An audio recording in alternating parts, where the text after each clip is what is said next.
سەبارەت بە پەیامەکەی ئەمڕۆی مەسرور بارزانی سەرۆکوەزیرانی هەرێمی کوردستان کە باس لەوە دەکات لەگەڵ یەکێتی نیشتیمانی کوردستان پێکهێنەری حکوومەتن، بەڵام زۆرجار لە جێبەجێکردنی کارنامەی حکوومەت کۆسب بۆ ئەم کابینەیە دروست دەکرێت بە تایبەتی لە سنووری پارێزگای سلێمانی و هەڵەبجە. لەسەرم بابەتە من میوانێکم لەگەڵ بێت دکتۆر سالار عوسمان، ئەندامی کۆمیتەی ناوەندی پارتی دیموکراتی کوردستان لە سۆدیۆ لەگەڵمان بێت. دکتۆر بەخێر بێ. دوای 4 سال لە پێکهێنانی حکوومەت بۆچی دۆخەکە بەمەگەیشت؟ هۆکارەکەی چییە؟ زۆر سپاس کاک کۆڤان. بەداخەوە قسە لە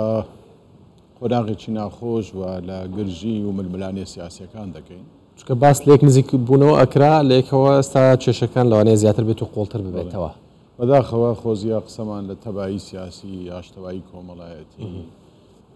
کاری باش داهێنانی باشتر کردوە، بەڵام بەداخەوە قەدەری ئەم وڵاتە و حکوومەتەکەی و تەجربە سیاسەکەی ئەوەیە کە لە ماوەی ئەم چەند ساڵەدا بە قۆناغی زۆر سەخت بە دەرەتانی زۆر ناخۆش تێپەڕیوە. ومێدەوارین ئەم حکمەتە سیاسی لە کوردستان هەیە کە لە سەرویانەوە جەنابی سەرۆک بارزانیە لەگەڵ دڵسۆز و تێکۆشەرانی ئەم وڵاتە هەوڵدەن ئەم قۆناغەش تێپەڕێنین و ئاسوویەکی گەشت بۆ گەلەکەمان بکەینەوە. دوای ئەمە ئاسوویەکی گەشت هەیە. من هەمیشەوە بە گەشتبینیەوە سەیری ژیانەکەمەوە پێم وایە سیاسەت لەگەڵ هەموو ئەو خاڵە ڕەشانەی هەیەی لە قۆناغێک لە قۆناغەکان پڕەتی لە خاڵی سپی لە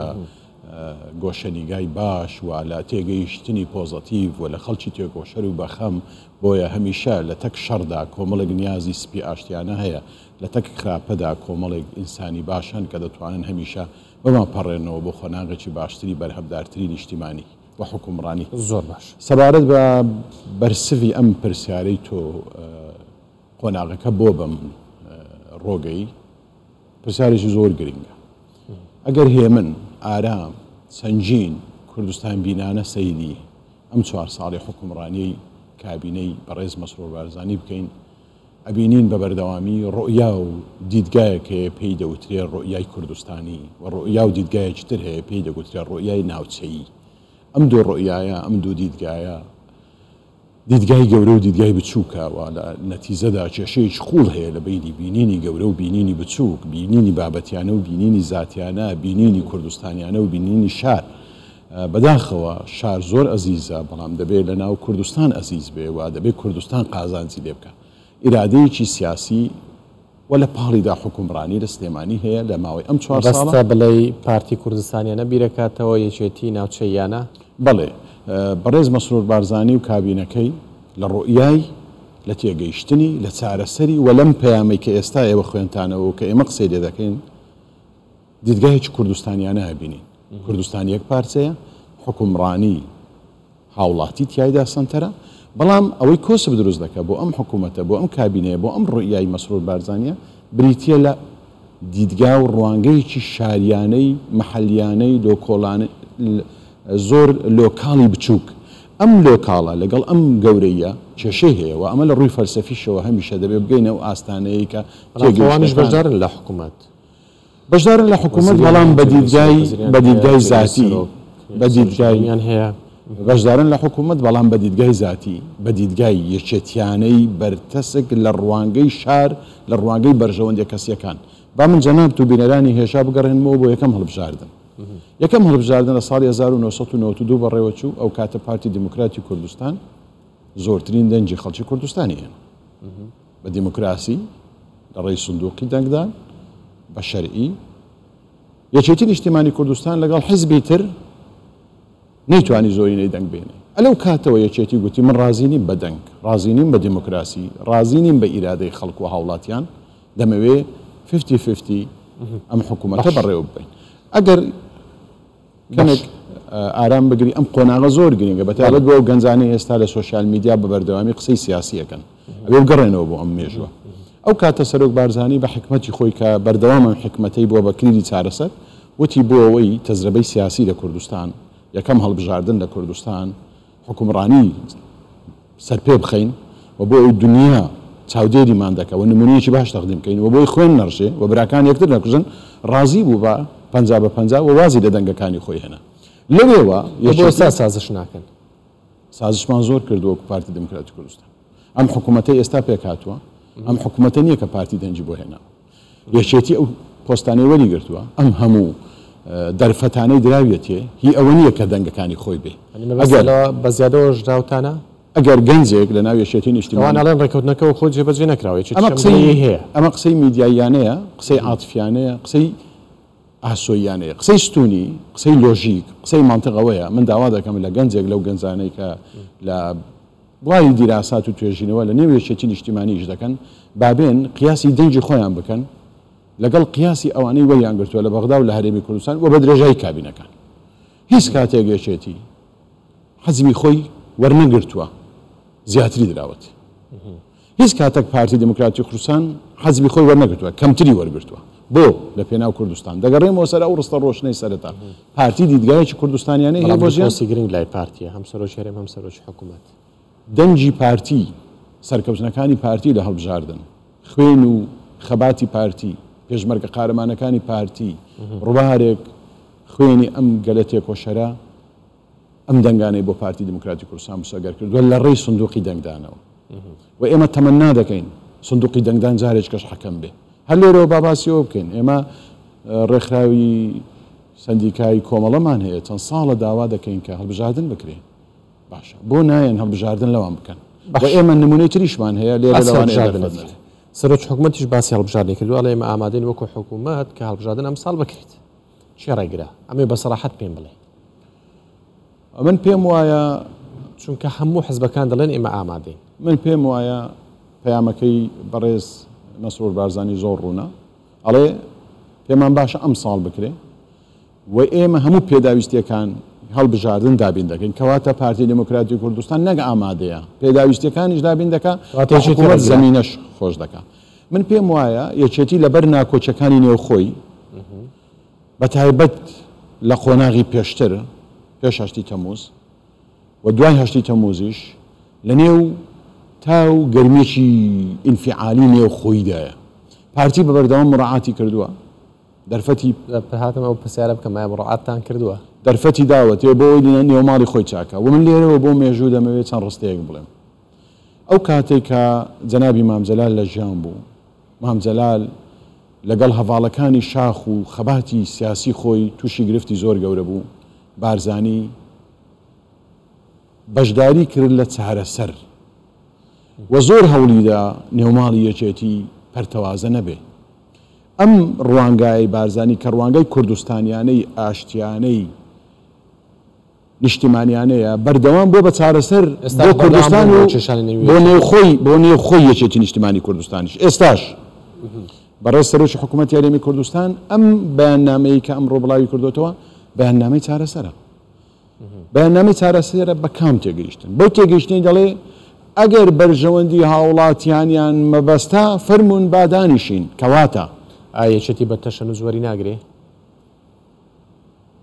ئەی یەکێتی بە تەشەنووج کە دێت تێکەڵ دەبێ بە کاری حکوومەت کە سەرکردە سیاسەکانیان ڕۆڵی حکوومەت دەبینن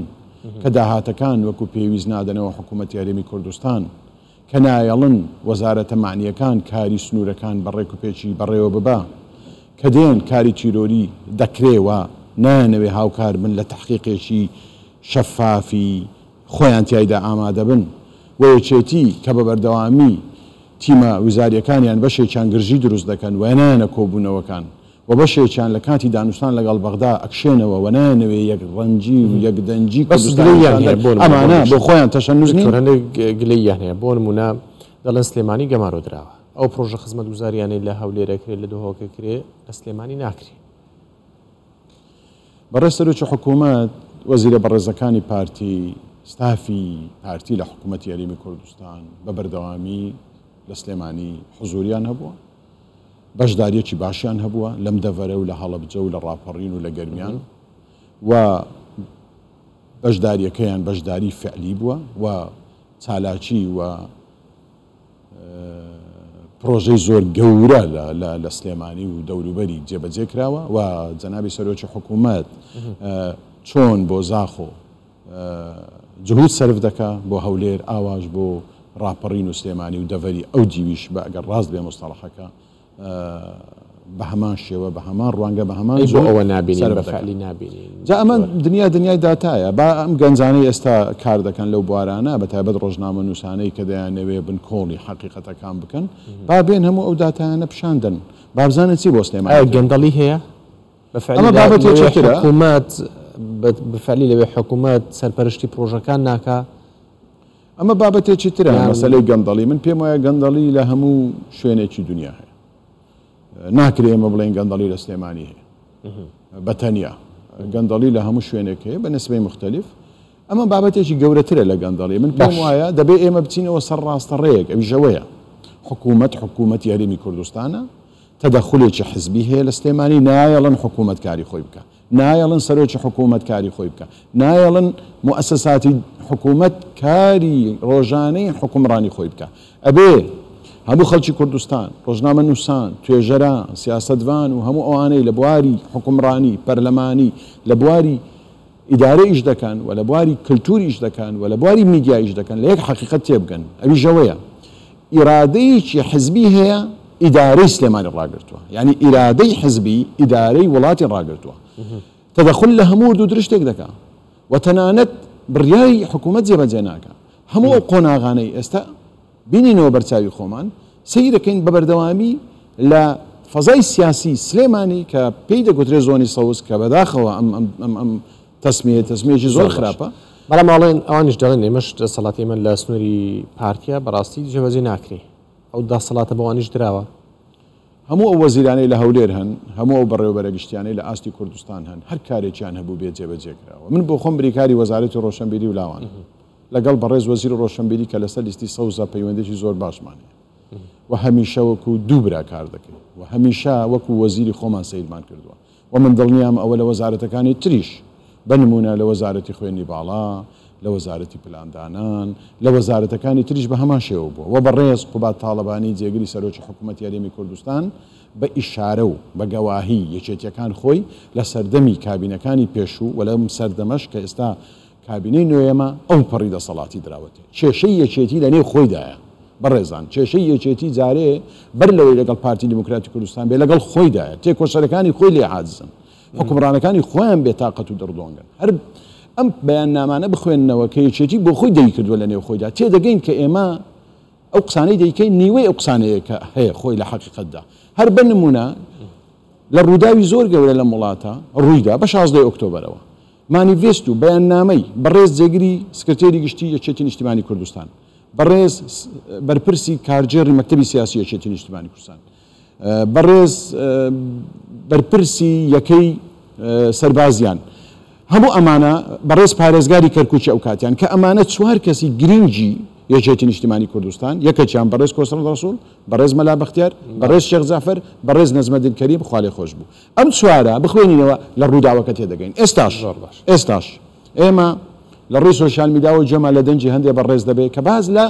مەشاکیلی ئیداری سلێمانی دەکەن سلێمانی بۆ خۆی مشکلەی لە نێو خۆیدا هەیە بەڵام ئەم مشکلەیە ناتوانن چارەسەریکەن دێن غیتا و پەردەیەکیان دروست کردووە بەرامبەر بە حکوومەت و بەڕێز مەسرور بارزانی و پارتی دموکراتی کوردستان لێرەوە بۆ مێژوو دەیڵێن یەکێتی نیشتیمانی کوردستان کێشەی لەگەڵ خۆیدا هەیە لە نێو هەناوی خۆیدا خەریکی خۆ خواردنەوەیە و ناتوانن بەیەکەوە بگونجێن بۆی بتوانن نموزەجێکی باش تەقدیمی حکوومەت. سپاس بۆ دکتۆر سالار عوسمان ئەندامی کۆمیتی ناوەندی پارتی دموکراتی کوردستان کە لەگەڵمان بووی زۆر سپاس.